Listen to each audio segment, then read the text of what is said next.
আসসালামু আলাইকুম, স্বাগতম বাবুর্চি বাড়ি চ্যানেলে। আজকে আমরা 40 কেজি গরুর মাংস রান্না করার রেসিপি দেখাবো। বিখ্যাত বাবুর্চি, রাজবাড়ির বিখ্যাত বাবুর্চি রাজু বাবুর্চির হাতে রান্না করা সরাসরি দেখাবো। পাশেই থাকুন এবং ভিডিও দেখতে থাকুন। কয় কেজি তেল দিবেন এখন? এখন দেব 2 কেজি। 2 কেজি মাংস কয় কেজি? 40 কেজি। 40 কেজি গরুর মাংসের জন্য 2 কেজি তেল দিয়ে দিচ্ছে। এখন কি দিচ্ছেন ভাই? হ্যাঁ, তেল দিয়ে দেওয়ার পর এখন দিয়ে দেবো দারচিনি, এলাচ, লবঙ্গ এবং তেজপাতা। কতটুকু করে দিলেন? 50 গ্রাম দারচিনি, 20 গ্রাম এলাচ, 10 গ্রাম লবঙ্গ, 10-12টি তেজপাতা। পেঁয়াজ দিয়ে দিচ্ছেন, কতটুকু পেঁয়াজ দিবেন ভাই? দেবো পেঁয়াজ, 2 কেজি পেঁয়াজ দেবো এখন। 2 কেজি পেঁয়াজ দিয়ে দিচ্ছে।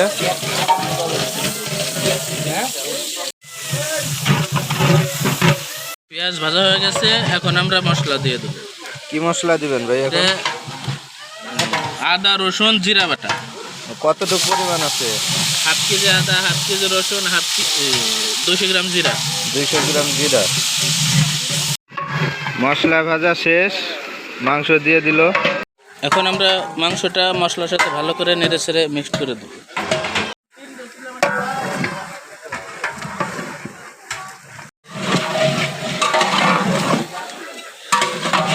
দিয়ে দিচ্ছেন ভাই না? কতটুকু দিচ্ছি? কাঁচামরিচ 800 গ্রাম। 800 গ্রাম কাঁচামরিচ। 800 গ্রাম কাঁচামরিচ দিয়ে দিল। এটা কি মশলা দিচ্ছেন ভাই? এটা ধনিয়া গুঁড়া। ধনিয়ার গুঁড়া কতটুক? 50 গ্রাম। 50 গ্রাম ধনিয়ার গুঁড়া দিয়ে দিল। এটা কি মশলা দিচ্ছেন ভাই? শাহি জিরা, জয়ত্রী, সাদা গোলমরিচ। শাহি জিরা, জয়ত্রী, সাদা গোলমরিচ। কতটুকু করে দিলেন? শাহি জিরা 20 গ্রাম, জয়ত্রী 10 গ্রাম, আর সাদা গোলমরিচ আছে 25 গ্রাম।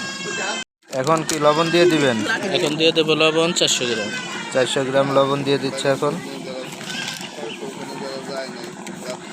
মশলাটা এখন মিক্স করে দিচ্ছে।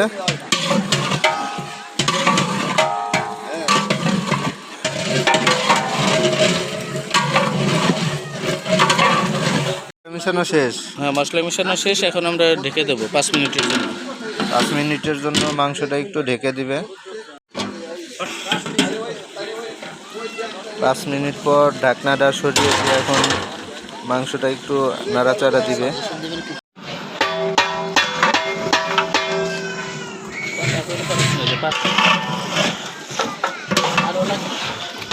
এবার ঢেকে দিবেন ভাই? হ্যাঁ, আর আবার 5 মিনিট ঢেকে রাখবো। পানি ওঠে নাই, পানি ওঠা পর্যন্ত ঢেকে রাখবো। পানি ওঠার আগ পর্যন্ত ঢেকে দিবেন। 5 মিনিট পর আবার ঢাকনা সরিয়ে দিয়ে এখন পানি উঠছে কিনা।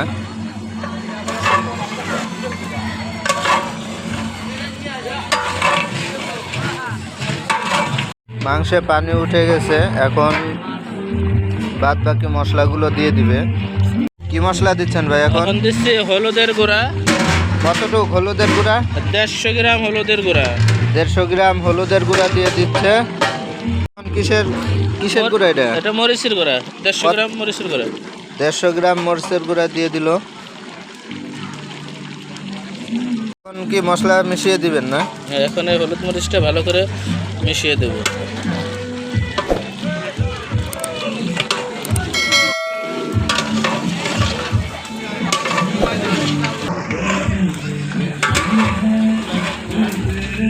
মাংস ভুনানো চলছে।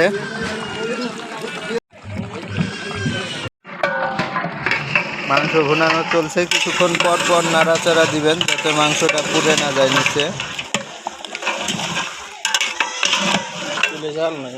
এখন দেখবেন মাংসটা কেমন সিদ্ধ হয়েছে।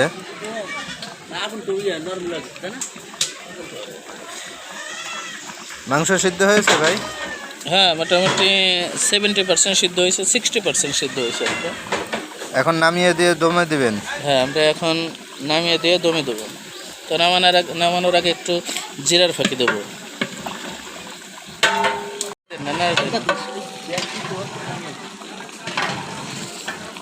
এটা কি দেখছেন ভাই? এটা দিচ্ছি জিরা ফাঁকি। কতটুক? মোটামুটি 30-40 গ্রাম। এটা ভেজে, ভালো করে ভেজে ফাঁকি করা হয়েছে। এটা দিলে ভালো ফ্লেভার আসে।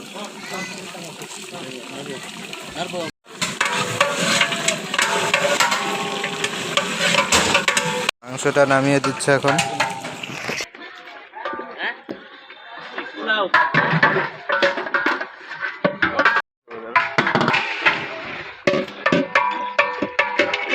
ভাই গোশ কি ফুল সিদ্ধ হয়েছে নাকি? না, এখানে আমরা চুলার উপরে 70% সিদ্ধ করে নেব, আর 30% এই দমে রেখে সিদ্ধ করব। দমে রাখলে মাংসটা খুব সুন্দর হয় না? জি, অনেক সফট হয়, কিন্তু চুলার পর সিদ্ধ করলে এখন তো অনেক শুকনা শুকনা হয়ে গেছে, চুলার পর সিদ্ধ করতে গেলে নিচে ধরে যাবে আর কি। ঢাকনা দিয়ে ঢেকে এখন আগুন দিয়ে দিল। এভাবে দমে থাকবে 15 থেকে 20 মিনিট। দমে রাখার পর তারপরে মাংসটা ভেঙে দিবে, তারপর দেখবে কেমন হয়েছে। ফুললি সিদ্ধ হয়ে গেলে তখন নামিয়ে দিবে আগুনের উপর থেকে।